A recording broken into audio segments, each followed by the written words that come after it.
welcome back to our Citizens Crime Watch podcast. I am your host, Joe Bermudez. Thank you for joining us here today. Before we start, I got to do my business here, whereas make sure you give us a like, a follow, hit the little bell for the reminders so when our podcasts come up, you can make sure you catch them and you don't miss them. Hopefully you guys were able to watch last month with Sheriff Rosie. It was an amazing episode. You got to learn what she's all about and what this new sheriff's office is all about. So, but if you didn't get a chance to see it, go back. Make sure you go back and check it out and take a look. Give us a like. Give us a review. Give us some comments. So we always like to hear from our audience. But today we're gonna go a little bit down the my favorite thing, which is kind of crime prevention. And getting some tips out and getting some information out to all you guys. But we're very lucky to have our guest here today, Ms. Lisa Roberts from the Securities and Exchange Commission. That's how we say it? Yes, the Securities and Exchange Commission. Okay, all right. Because everybody's like, the SEC. That's what you hear them. You get them all official, the SEC. That's right. But it's the Securities and Exchange Commission. So thank you for being here today. We appreciate you coming out and taking time out of your busy day to come and share with us today. So welcome. Thank you. Thank you for having me. So before we dive in and get into stuff like that, everybody knows who I am because I talk a lot every month and stuff like that. So I gab about myself all the time. But I always like to give a chance for my guests to introduce themselves, give a little bit of background of who you are. I didn't just grab you off the street and say, "Hey, come sit down here and talk to me," because I like having experts here, and you're an expert. Thank you so much. So before I start, I have to give a disclaimer because I am with a federal agency, and the disclaimer is that the SEC's Miami Regional Office is providing this information as a service to investors. This presentation is not a statement of official SEC policy, a legal interpretation, or investment advice. We may talk about things and I may give you my opinion, but it's not investment advice. So my name is Lisa Trueba Roberts, and I am an attorney with the United States Securities and Exchange Commission. I have been with the agency for over 30 years. I went to high school. I was born in Miami, went to high school in Miami, and then I dared to go away to college, which most Cuban girls do not do that. But I did. I went to the University of Florida, and I always wanted to be a lawyer.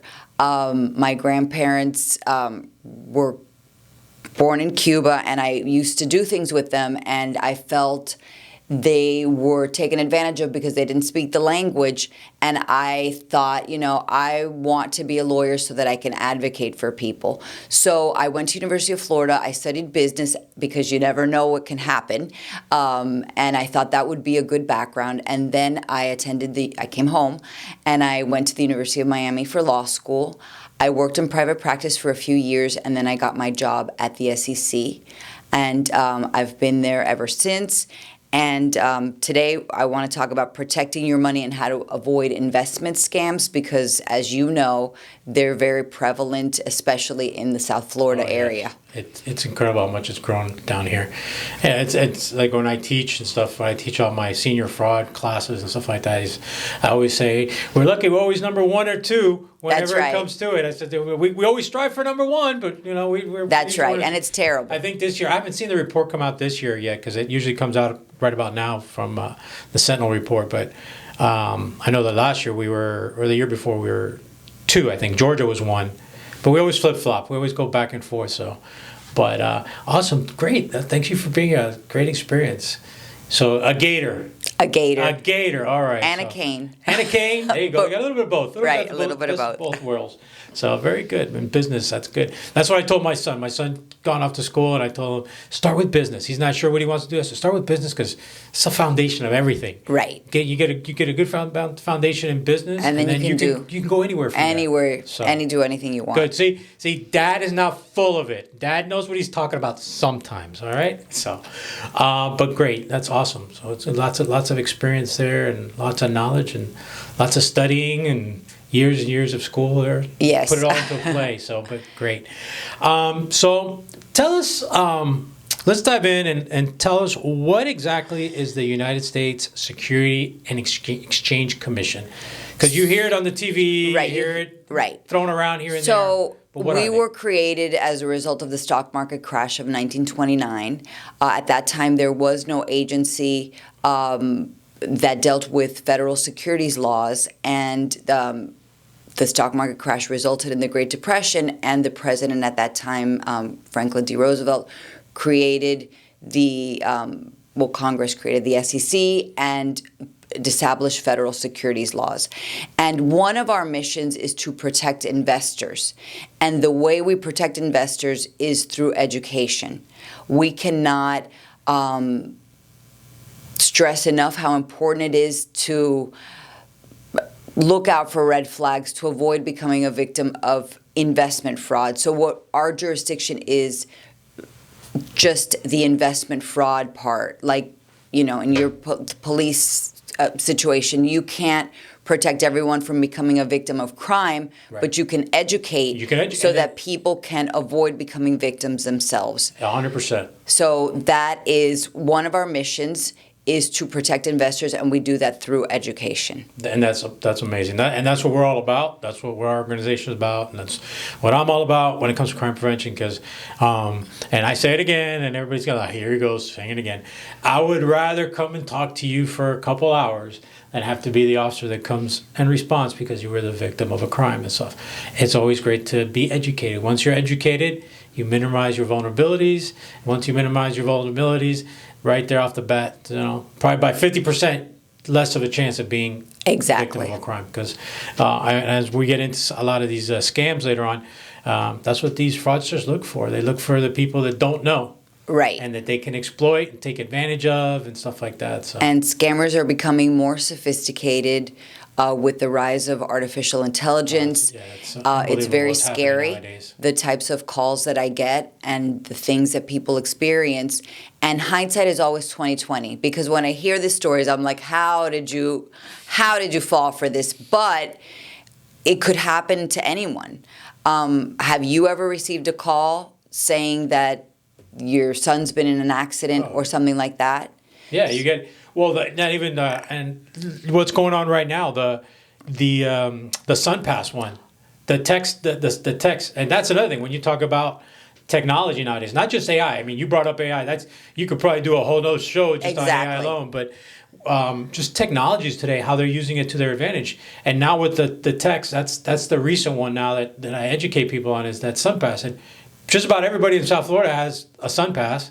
So it was you get very the text, clever and of the fraudster to do that. You freak out. And you're like, oh my God, they're gonna suspend my license, or they're gonna my tag, or this and that. So they start clicking on whatever it is to try to pay SunPass. And really, you just don't click anything. But I was very happy that I did see some billboards about this scam on I-95, and I thought that was great. Whoever did that, I thought that was great. Somebody had the foresight to say, you know what, we better get this out to let everybody know, because not everybody listens to the same news. Not everybody gets but if you're their out there information. driving, you may see it. Right. Yeah, that's great. So I thought that was a great way to warn people. But yes, that is. It's just an example of what we have to deal with nowadays to educate folks and stuff like that. So, crazy. So, so where's your office located? You're here locally. I am here locally, but our headquarters is in Washington, D.C., and we've got 10 regional offices throughout the country. Our jurisdiction in Miami, for the Miami office, is Florida, Mississippi, Louisiana, Puerto Rico, and the U.S. Virgin Islands. So we bring cases in all of those jurisdictions, and we try to educate people throughout the country. We work together as one agency because that's how, frauds aren't just limited to one state these days. The fraudsters will call people from all over the country. But our office is here locally in Miami. Yeah, no, it's... I tell that to folks too. I said, the criminals don't stay in one little corner. Crime travels. They go around different places and stuff like that. And you got to be aware. The funny thing, I just started recently, like in the last week, I started getting, you get the telemarketing calls and the scammer calls and all that stuff. So they were the phone companies, the cell phone companies are getting better, and they possible scam calls. now I'm getting them with like foreign numbers. When it comes up, it pops up with like yesterday. I think I had one that was like Croatia, and another one was like like these numbers from overseas numbers. But then when you get the voicemail or you pick up on it, it's an English-speaking guy talking about tax relief, which that's a scam all in its own. But it's incredible how, like you said, how they're using technology and AI and stuff like that to now bring you into a different level of fraud. Right. And everybody has a phone. Older people have a phone as much as they don't want to. They need it. Rely Yeah, on it. Like I went to a restaurant the other day and they said, "Oh, we don't use paper menus anymore. You have to You gotta scan." scan. And I was like, "Oh no," because it's a little challenging sometimes for people to you see scan. the two older couple there trying to. Oh my goodness! Like, can't you just bring me a paper menu? That's funny. You talk about that. I was actually at a restaurant one time. I was seeing that was an older couple next to me, and they were both trying to do the same thing, but they kept taking the picture Instead of like, because you have to get it a certain way for it to pop up and hit it. But he kept letting, and then they're arguing. He's like, "No," he goes, "Let me take the picture." Like that is just and too so after stressful. like a couple minutes, I'm like, I have to get involved. I mean, it's like, you had to help, go, right? Can I help you? Let me help you out. So you got to put it there, then see when this little pops up, you hit that, and like, "Hi, mijo, gracias, thank you." So like, but they were like for 3 or 4 minutes, they're just taking the picture of the little QR code because But they it's couldn't tricky. figure it out. Yeah. So fraudsters get to you in many ways. Unsolicited. You should never get involved with somebody who just happens to call you with the greatest investment opportunity of the century. But people want to believe that they're that lucky person. Oh, yeah, the lottery scams and all that stuff. Right. I worked on a case one time where somebody called an elderly lady and he said, "Grandma," and she said, "I'm not your grandmother." And he said, "Well, you sound just like my grandma. I was just calling my grandmother to tell her about this great investment opportunity, and you sound so nice. Let me tell you about this investment opportunity."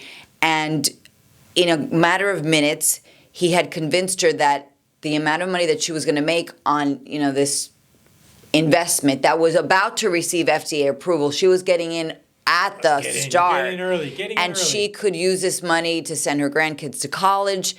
And she was thrilled that this boy was so nice to her. Like, scammers, they're kind. Fast talkers, they're charming. So she felt really good about this opportunity, like her lucky day that she sounded just like this boy's grandmother. Mm-hmm. And before she was off the phone, FedEx was at her house picking up a check. And then she called her daughter, but it was too late. They had already picked up the check. And a lot of times people are embarrassed.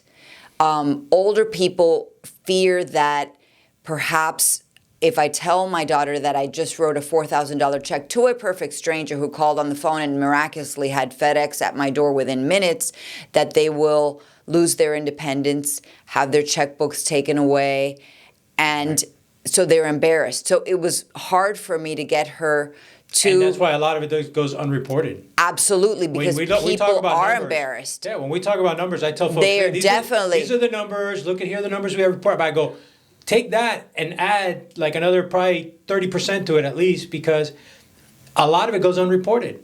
A lot of it is embarrassing. It's people who don't know how to report it, number one. People who are embarrassed and afraid, especially when we talk about when I do my senior fraud, when we get into the elderly, that they're afraid to, because you nailed it on the head. They're afraid of losing their independence. So they're afraid of, if they tell their son or daughter, "Hey, I just lost 10 grand, that, like you said, they're going to take away the checkbook, they're going to take away everything, and you're not going to be able to have to control your life." And then the other category that I find so interesting is people some folks think that they just take advantage of people who don't know. There's actually a good group of people that are educated, that are wealthy, investors themselves, and get taken advantage of because they think they know more. They think they know, and they think that they're going to, this sounds good, this investment, and they get caught up. And those go unreported as well, because then they're afraid. The same thing of embarrassment. Embarrassment. I'm a financial investor at such and such a here bank. I got duped. I'm not going to report that I got duped for 50 grand on an investment. You're absolutely right. It's I also had a case where the victim was a busy plastic surgeon, and it was like a 23-year-old guy who got this name off of a list. and he called, and the guy wrote a check for $500,000. And very difficult to get him to testify in the matter that I was working on for that very reason. Would you want to go to a plastic surgeon who just got scammed by a 23-year-old? No. Oh. So you're absolutely right that a lot of it goes unreported. But we need you to report whether you are a person who decides to invest or not invest. It's important that you report because you could help someone else from becoming a victim. Exactly. Our phone number in the Miami office is 305-982-6300. Or if it's easier, just send an email to miami@sec.gov for government. Awesome, thank you. Well, we'll make sure. I have this cool thing that I do. So I go like this. I go boom, boom, like this, and the stuff magically appears. Wonderful. It's like magic. I don't know how I do it, but I do it. I go like this, and then it magically appears. So when you go back and watch this, you're gonna see it's like magically there, the number and the email. So that's great. Stuff. I got a good producer and a good editor, so that's my secret. But I like to say it's magic. But it's great, and I do want that information out there because we'll get it out. We'll make sure we get it out. Like you had mentioned, a lot of times people don't know where to report these things, and we answer our phones. We have people who speak Spanish and English, and even if you are not a victim, if you decided not to invest, if it sounds weird. Sounded like, this doesn't. But it's an investment that they're offering you. Please report it because we do keep a database. And then, like I said, we work with our other offices, and we also collaborate with state, with other agencies. We work very closely. We only have civil jurisdiction with the Department of Justice, but we need that information in our database. It could help us identify trends. It could help us stop an ongoing fraud, and that really is the goal. Because usually once you've given your money to this fraudster, if you think that the fraudster is investing it in what you were told is the investment, that's probably not the case. They've probably spent it on something else, on their lavish lifestyle. But we do need people to report this information to us. We'll get the information out because like you said, anybody can fall victim to it. Anybody can... anyone's prey to these guys. Absolutely. So, I mean, I don't want to get into cryptos and stuff because I know that's a whole nother world, and we can a whole nother show on that. And I'd love to have you back in the future for that. But I mean, look at what happened here in South Florida a few years back. You had athletes, politicians, and people that fell into the whole crypto fraud. I mean, you had all these people that fell victims of it, and this guy took them for millions of dollars. Right. So it could happen to anybody. So right. So we do, since you mentioned athletes, we do presentations because the goal is to educate people. We educate athletes. We've just started doing that because with the NIL, they have money, and people know they have money, and they're busy, and sometimes people have to go back to the basics and have an understanding of basic saving and investing and financial literacy, and then go on to learn about frauds and how not to become a victim of fraud. Right. But we present to students, to seniors, to anybody who will listen. Anybody could be a victim. Because anybody could be a victim. You could be a person that has $5,000 in your bank account, and if they can get enough of those people, they're making money. Or you can have a guy that has $5 million in your bank account, and now they're going to shoot for the stars and try to get something bigger out of it. And they're successful. And they do. With all groups. Everybody falls victim. It's amazing. It's amazing how these people fall victim to it and stuff like that. So, so let's dive in. Let's talk about what are some of the other scams. I mean, we touched on a few there, a little here and there we were talking about, but let's talk about what are some of like the scams that you're seeing right now. So big ones. Okay, that you guys are dealing with. Since you went to big ones, I can't go on down my list. We'll start with bigger ones. We'll go however you are. So, pump and dump schemes. Let's talk about those. Those are where fraudsters spread false and misleading information, and they create a buying frenzy. So you want to be in on that deal. The fear of missing out, and they pump up the price of the stock, and then dump their shares at an inflated price, and you end up holding the bag. Those are called pump and dump schemes. We have a lot of Ponzi schemes that we see. That's like almost like the GameStop thing that happened. Wasn't that something that happened? Yes. It happened during COVID. Right. When they did that, everybody, Right. the stock shot up, everybody, and the pump and dumpers made thousands and thousands and thousands of, if not millions, some of them. Probably in the millions, Yeah. because these numbers are, multiplied. Yeah, I remember that. So Ponzi schemes, you've heard of Charles Ponzi.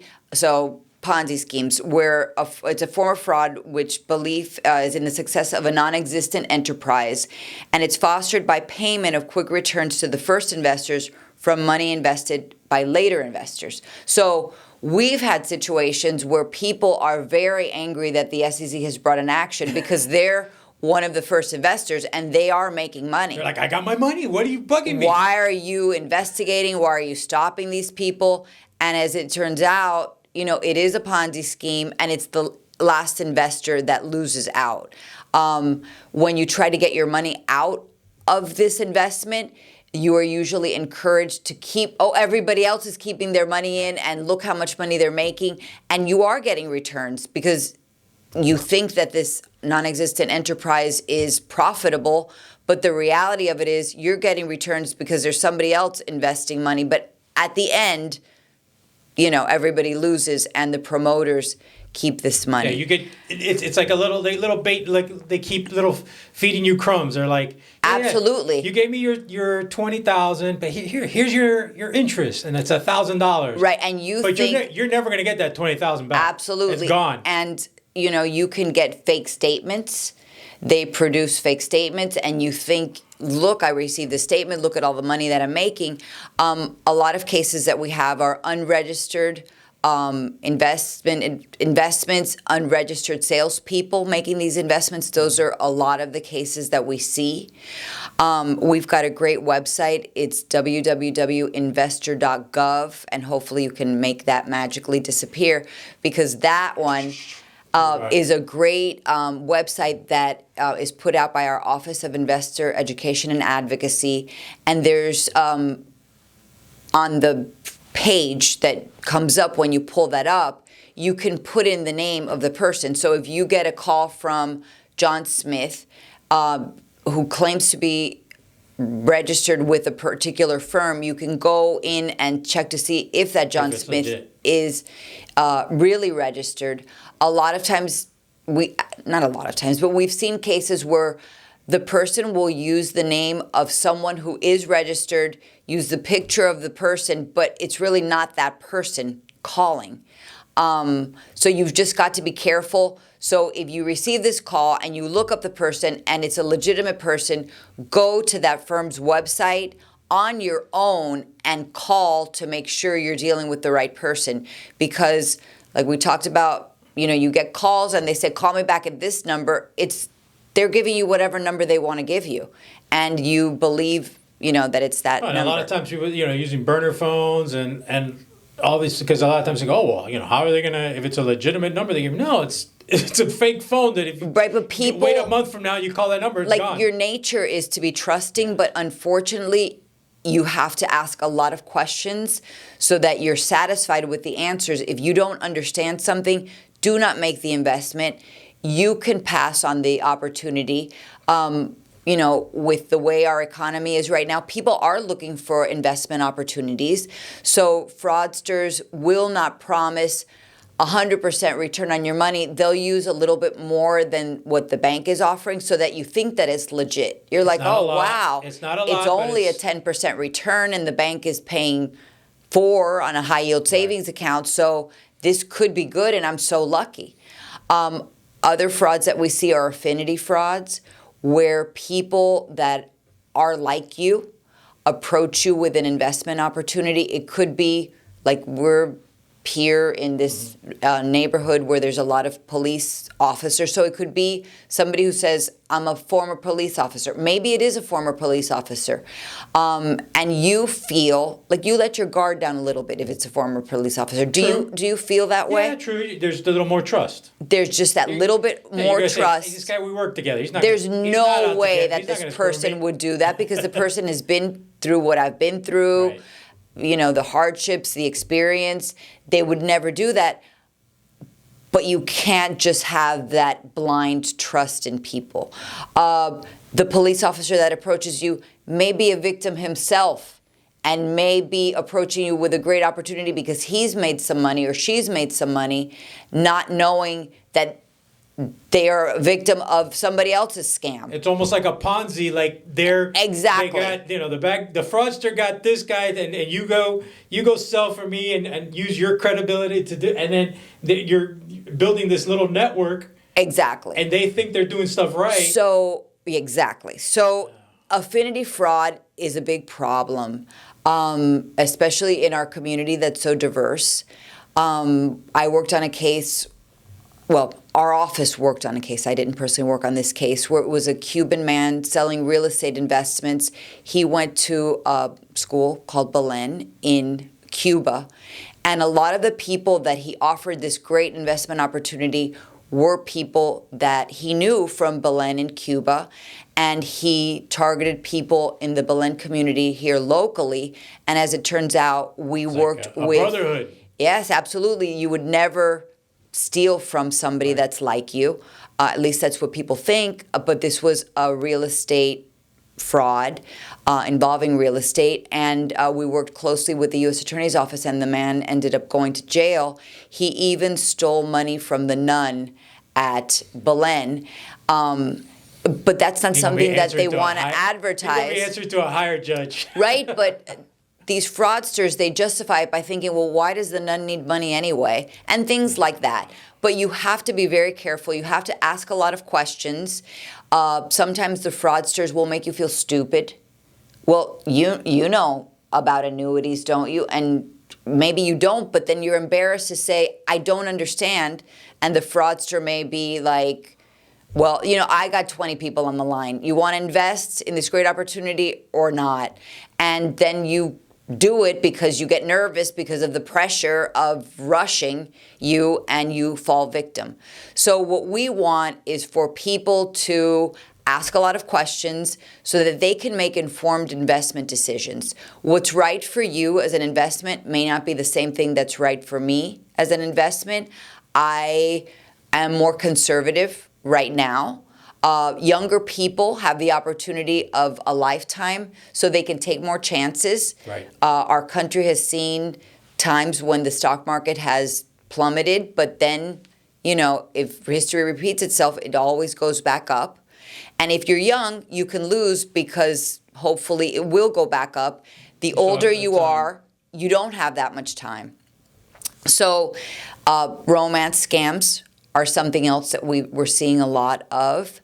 And it's not only older people, it's young people too. And they fall for a little bit of flattery. People like to feel good. There are people who might want to be in a relationship. And I received a call the other day from a lady who said, I was on a dating app. She said, I'm 75, I was on a dating app, and this man took a screenshot of my picture and sent me a message and said, adorable. And she said, I'm not adorable. And I felt so bad. She said, I know I'm not adorable, but I was so excited that this person was interested in me. And then, the back and forth. But it turns out that he used somebody else's picture, pretending that was him. Her friend found out that the email that he gave her, he had just created 2 days before. So that's a good friend, because she was like a investigator. And she invested about $300,000 in different things that he was discussing with her. She was using his charm to draw the money out. Absolutely. So, but that's awesome. So, I like real talk. I want to touch real quick because I like that you mentioned that site where you check up on people and check on the registration, stuff like that. And actually, I think we're gonna throw in I have a little video that I use when I teach about like when you get those calls and stuff like that. So we'll throw that in here so you guys can take a look at it, and then we'll come back and we'll talk about some other scams. Okay.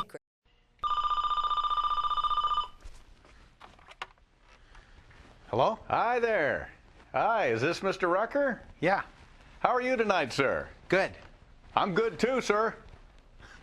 Let me tell you why that's funny, Mr. Rucker. Okay. My name is Good. Ron Good. Oh, It's got an E on the end, so some people pronounce it goody, but it's just good. Yeah. And may I say, sir, that the news is good, especially for you.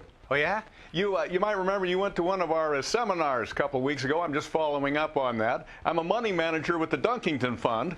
I would imagine that name is familiar to you. I mean, you came to the seminar after all. You do remember the name, don't you, sir? Sure. Yeah. You are, I should say, sitting on the ground floor of an incredible new equity fund opportunity. I've never seen one like it. Already paying 48% annually, and you probably saw where the Wall Street Journal says it's heading to 70 or 80% territory. You read the Journal, sir? Sometimes. As you can probably figure, a fund this hot is bringing all the big boy investors like Gates and Buffett running in to snatch it all up. Right. We're generally seeing people with annual incomes, I don't know, 100,000 or more coming in on this deal. Is that your ballpark, Mr. Rucker? Yeah, around that. I would love, sir, to overnight you some information so you can see the numbers all in black and white. Okay. Give you a day or two to look at it, and then I'll see what you think. Okay. Good. Okay. What's the best mailing address for you, sir? I guess it'll be right here to my home. You and your family live there, do you? It's just my wife and me. The kids are grown up now. Whoa. You sound so much younger, sir.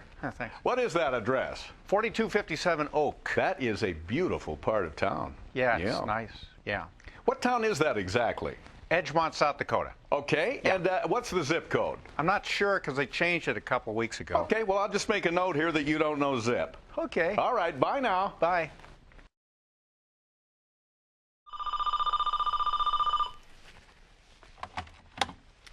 Hello? Hi there. Hi, is this Mr. Rucker? Yeah. How are you tonight, sir? Good? I'm good, too. Let me tell you why that's so funny, Mr. Rucker. My name is Good. Ron Good. And why are you calling, Mr. Good? Well, I'm a money manager with the Dunkington Fund. You came to a seminar a couple weeks ago. I'm just following up on that.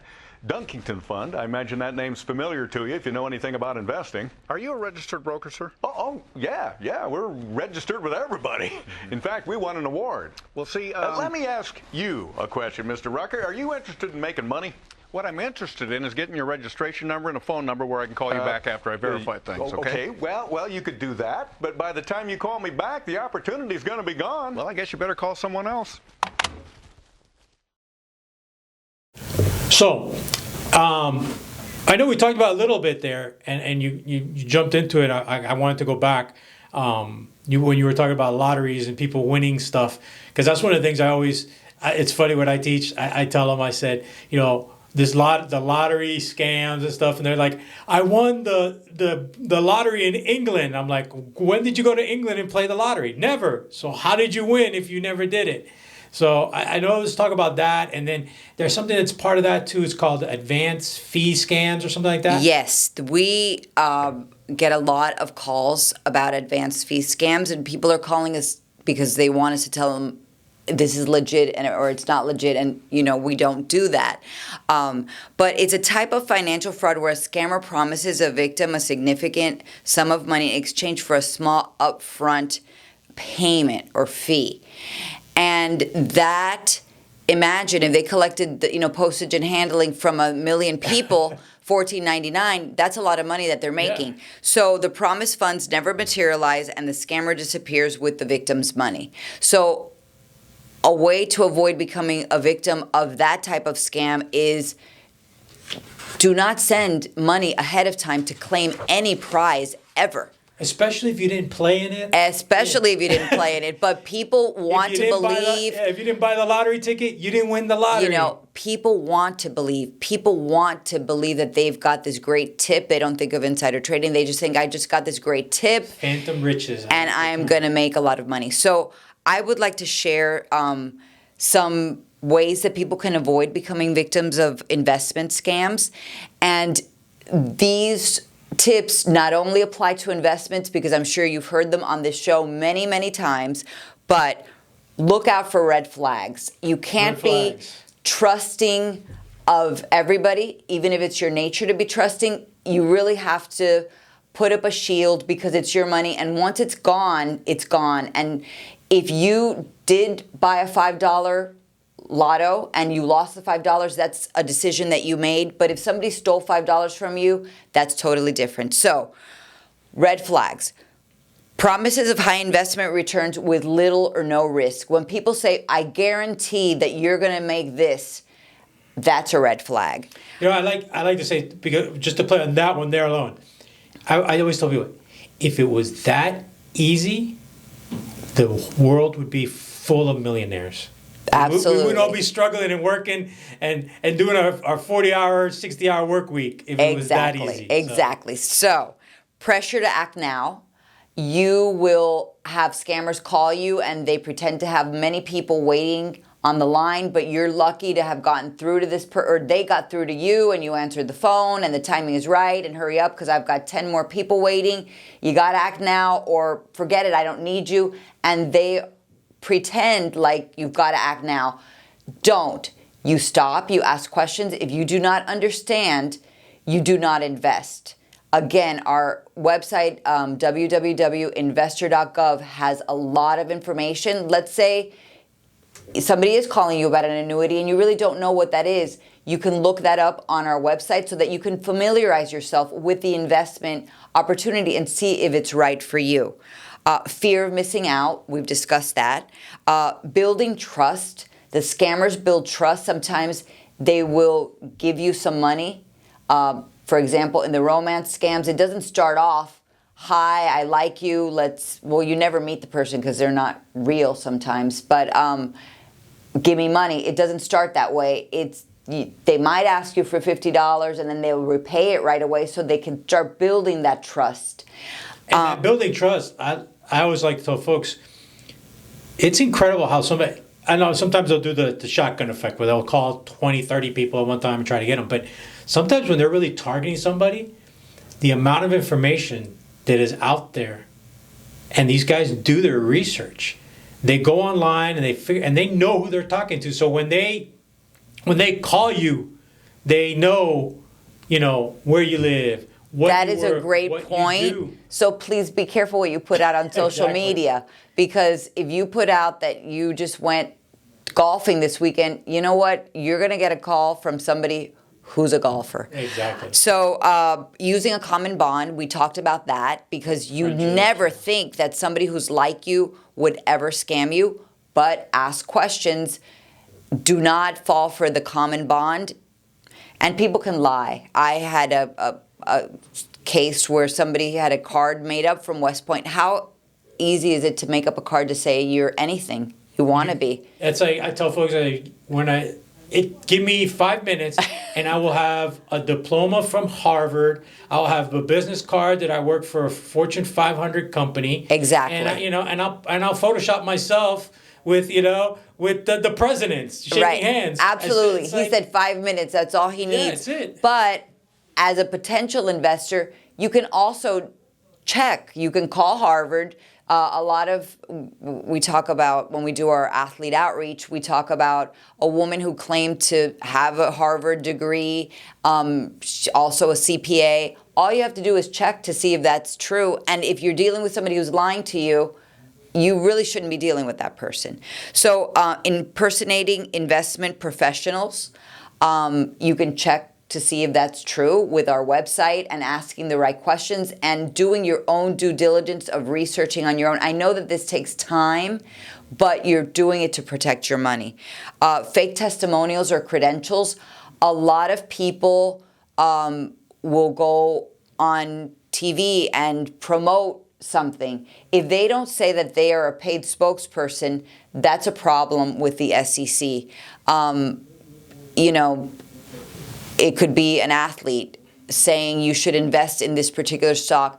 If they say I'm being paid to invest, then that would make you feel differently, because the idea is to make you want to be as wealthy as that.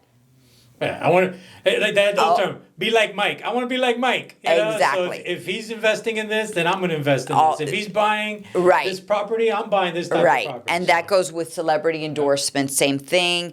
Suspicious payment methods. Don't ever pay for something with gift cards. They're untraceable, and once you do that, the money's gone. And like Bitcoins too, they're these fraudsters now are having you.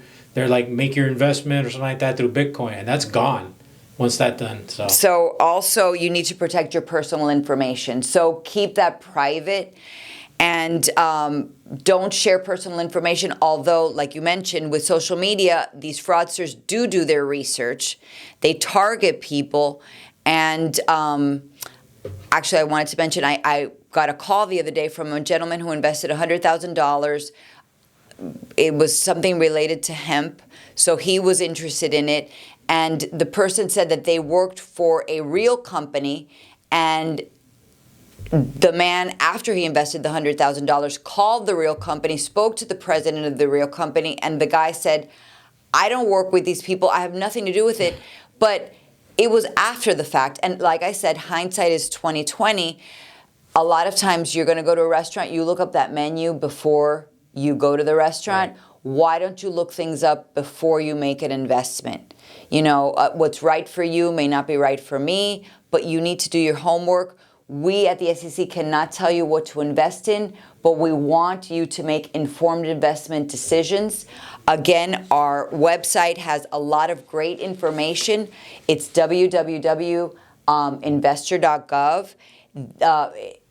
We include alerts of ongoing frauds because as things change, now it's hurricane season, you're going to see something. If we have some hurricane, it'll be some hurricane-related fraud. So the fraudsters know what's going on in the country, and that's what they try to focus on. And I tell folks, be aware that, during tax season, you get the tax frauds pop up. Now it's like you said, hurricane season, so now everything starts popping up for hurricane preparedness, hurricane windows, hurricane protection, insurances and stuff. Holidays come up, holiday time scams and stuff like that. So you can't let your guard down throughout the whole year. Unfortunately. Like, we want to be relaxed and live our lives, but it's your money. And if you want to lose it by making a particular investment, that's your choice. We can't provide advice on what to invest in, but keep these red flags in mind, red flags of fraud in mind when considering an investment opportunity that may come your way. And our mission is to protect Main Street investors like you. You've got to do your part of protecting yourself, reporting, even if you don't invest, because it could help someone else from becoming a victim of fraud. Oh, that's awesome. Thanks for putting that out there. It's true what you say. It's take a few minutes and do your research before you give your money away. I mean, when we go buy a car, we kind of look at different cars, look at different prices. You just don't walk in, hand $50,000 over to the salesman and say, give me whatever car you have out there. Right, and all those extra charges. Go ahead, add them on. Or you go buy a house, you do the same thing. You don't just drive up to a house for sale and say, hey, here you go. Right. You do your research. Right. You look it up, you see, you walk the house, you check it. And if you miss out on an opportunity, that's fine. And I'm sure Joe has said this a million times. If something sounds too good to be true, it is too good to be true. So when it comes to investments, we're all looking to make investments. We all want to make money in different ways, not just through your job, but through different investments that you have. But you need to take your time to avoid becoming a victim of investment fraud, because it's so much harder to try to get your money back after the fact. Whereas you can miss out on an opportunity, and that's fine because there's plenty of opportunities out there for everyone. It's an endless cycle. There's always a chance to make money out there. Yes, there is. You just got to do it right, and you got to do your research. So. Yes. But awesome, Lisa. Thank you very much. Thank you for having me today. Lots of information.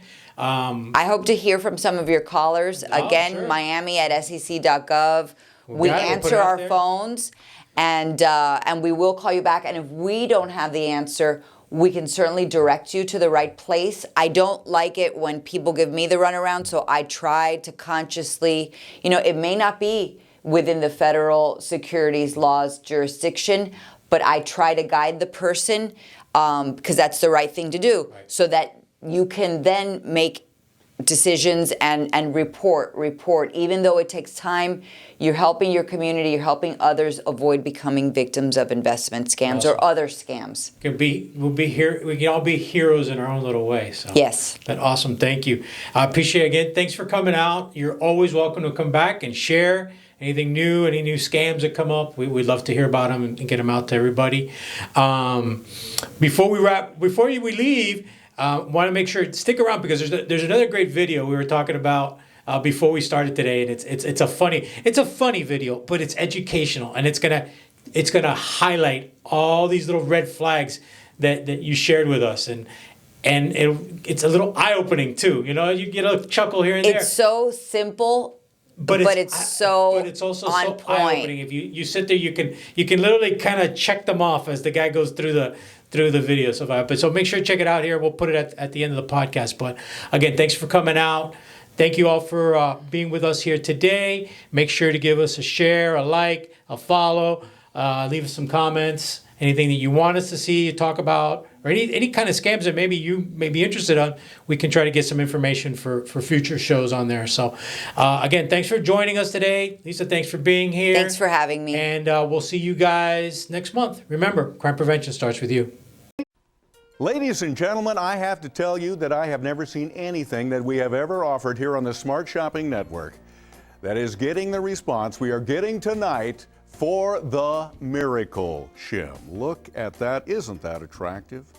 Now, look at this chair here. A little tipsy, isn't it? You probably have one like it. But you just slip one of these little beauties right under that chair or table leg that's not quite touching the floor as well as the others, and voila, problem is solved. These are the same shims used in the White House, Buckingham Palace, the Taj Mahal has lots of them, and all of Donald Trump's homes too, every single one of them, and he has a lot of them. You know, Princess Diana, it is said, would not sit at a table until it had been specially leveled with Miracle shims. She had a guy with her, went with her all the time. He had a bag full of shims. True story. You cannot find Miracle shim in the stores. You just can't. They're not available in stores. They're not available from anywhere but right here, right now, from me. And they're not going to be here long either, believe me. I'm told the hickory now is really selling like hotcakes. So let's take a look at the counter, and whoa, my goodness, over 12,000 sold just since I've been on the air. These sets sold out completely last time we had them on the air, so I'm not surprised by that. We have got Bernie from Normal, Illinois on the line. How are you, my friend? Hi.